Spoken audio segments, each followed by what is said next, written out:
ખાલી ભાવના બદલી નાખશો, બહુ મોટું કામ થશે. આ મોડર્ન રિસર્ચથી હું તમને વાત કરું છું.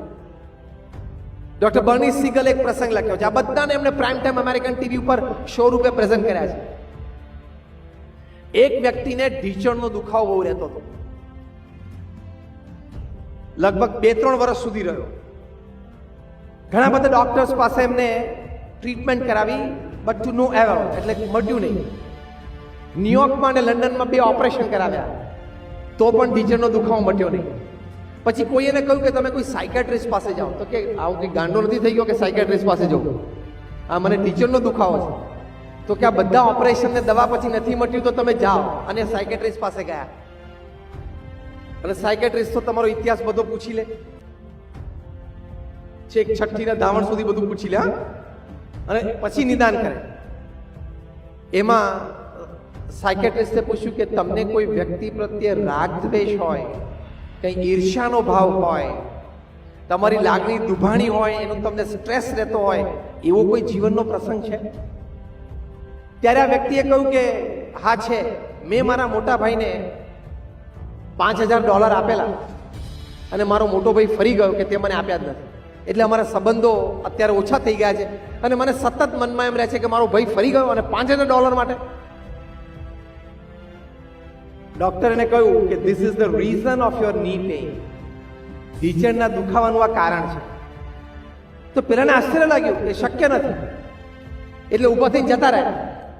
પછી પાછા 2 અઠવાડિયા પછી બહુ દુખાવો હતો એટલે આવ્યા. ડોક્ટરે કીધું કે આ જ કારણ છે. તો કે આ દુખાવામાંથી મારે બહાર કેવી રીતે આપવું? ડોક્ટર એને કહ્યું, હવે સાંભળજો બરોબર, કે તમે તમારા ભાઈ પાસે જાઓ, $5000 લઈને જાઓ, અને એને કહો કે મેં તને $5000 નથી આપ્યા, મેં બીજા કોકને આપેલા, મારાથી ભૂલ થઈ ગઈ, અને મેં તમને હેરાન કર્યો બદલ હું માફી માંગુ છું. આ બીજા $5000 તું રાખ, અને મારે આ જોઈતા નથી. પેલી વ્યક્તિ તો ખુરશી પછાડીને ઊભો થઈ ગયો કે વોટ આર યુ ટેલિંગ? તમે શું આ વાત કરો છો? ડોક્ટર કે ઢીંચણનો દુખાવો મટાડવો છે તો આ કર. આ હકીકત છે. આઈ ટેલ યુ, હું તમને આના સાયન્ટિફિક શબ્દો પણ કહીશ. બહુ આગ્રહ પછી આ વ્યક્તિ આવું કર્યું. સવારે એક દિવસ $5000 લઈને ગયા, એના ભાઈનો દરવાજો ખખડાવ્યો. એના ભાઈએ દરવાજો ખોલ્યો અને જોયું કે આવ્યો, એટલે પાછો ઝઘડો થશે. એને કહ્યું કે ભાઈ, મેં તને $5000 નથી આપ્યા, મારી ભૂલ હતી, અને મેં તને હેરાન કર્યું બદલ માફી માંગુ છું. આ બીજા $5000 તું રાખ, અને મારે જોઈતા નથી. પેલા કે ના, આવો આપણે બેસી અંદર વાત કરીએ. અંદર બેસીને વાત કરી. બંને લગભગ 3-4 વર્ષ પછી સાથે બેસીને પહેલી વાર ચા પીધી હશે, અને અહીંથી ઊભા થઈને ઘરે ગયા. 48 કલાકમાં એનો ઢીંચણનો દુખાવો મટી ગયો. મેડિકલ સાયન્સમાં જે કદાચ ડોક્ટર કોઈ બેઠા હશે, એક શબ્દ છે સાયકોસોમેટિક. મેડિકલ સાયન્સ કહે છે કે 90% of your disease are psychosomatic. એટલે કે તમારું મન અસ્વસ્થ હોય ને એટલે શરીરમાં રોગ થાય છે. 90% રોગનું કારણ અસ્વસ્થ મન છે.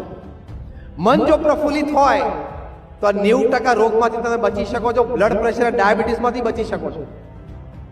એટલે મન સ્વસ્થ અને પ્રફુલ્લિત રાખવા માટે અન્ય પ્રત્યે હંમેશા સદભાવના રાખવી, એ એનું કમાય છે, એનો પુરુષાર્થ કરે છે, એનું ભાગ્ય ભોગવે છે. હું મારો પુરુષાર્થ કરું છું, મારું કમાયેલું ખાઉં છું, અને મારું પ્રારબ્ધ ભોગવું છું. Let him leave, let me leave, let him progress, I also progress, let him be happy, I also be happy. આ સિદ્ધાંતથી શું કામ નથી જીવી શકતા? તમે 15 લાખની હુંડાઈ લાવો અને તમને આનંદ અઠવાડિયા સુધી રહે, મહિના સુધી રહે, પણ એ પૂરો ક્યારે થઈ જાય? બાજુના ઘરમાં મર્સિડીઝ આવે ત્યારે.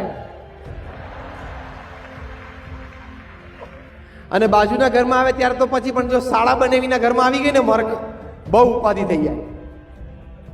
See what I mean to say is, મન છે ને એનામાં એટલી બધી શક્તિ રહેલી છે.